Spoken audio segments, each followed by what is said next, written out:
आज इस ऐतिहासिक दिन देश की आत्मनिर्भरता के लिए, किसानों के कल्याण के लिए दो महत्वपूर्ण नई योजनाओं की शुरुआत हो रही है। पहली, प्रधानमंत्री धन धान्य कृषि योजना और दूसरी दलहन आत्मनिर्भरता मिशन। ये दो योजनाएं भारत के करोड़ों किसानों का भाग्य बदलने का काम करेगी। इन योजनाओं पर भारत सरकार करीब 35,000 करोड़ रुपए से ज्यादा खर्च करने वाली है।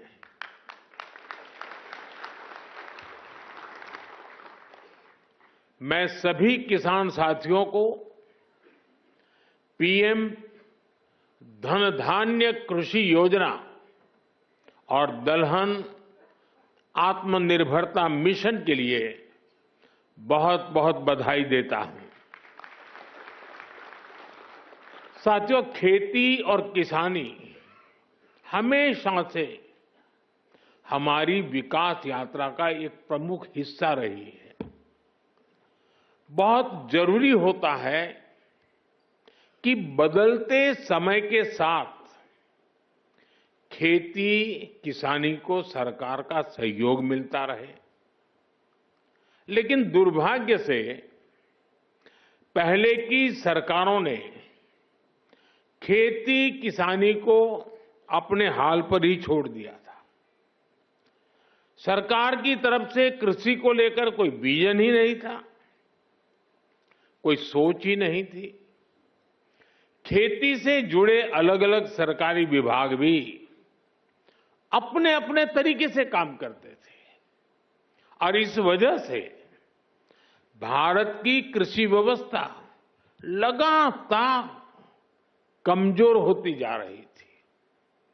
21वीं सदी के भारत को तेज विकास के लिए अपनी कृषि व्यवस्था में भी सुधार करना आवश्यक था और इसकी शुरुआत हुई 2014 के बाद से। हमने खेती को लेकर पुरानी सरकारों के लापरवाह रवैये को बदल दिया। हमने आप सभी किसानों के लिए उनके हित में बीज से लेकर बाजार तक अनगिनत रिफॉर्म किए, सुधार किए। इसके परिणाम आज हमारे सामने है। बीते 11 वर्षों में भारत का कृषि निर्यात करीब करीब 2 गुना हो गया।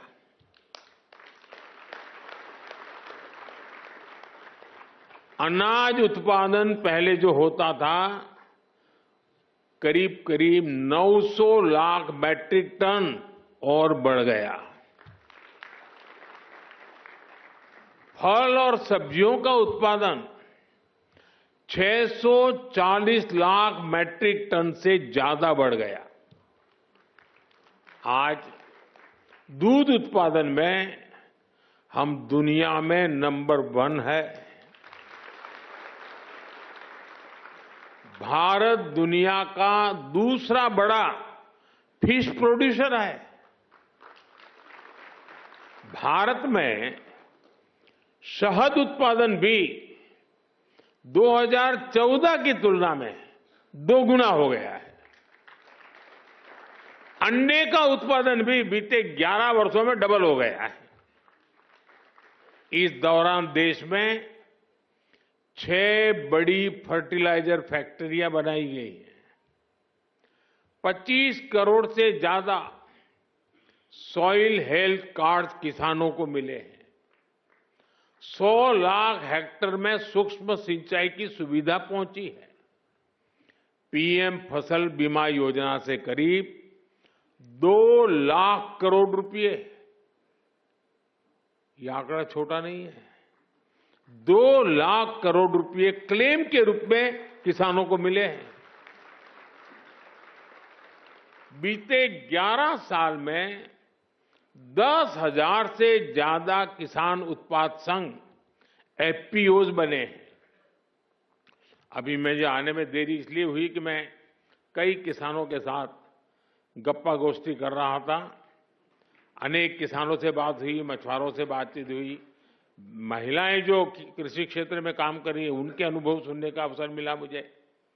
ऐसी अनेक उपलब्धियां हैं जो देश के किसान ने बीते 11 वर्षों में अनुभव की है।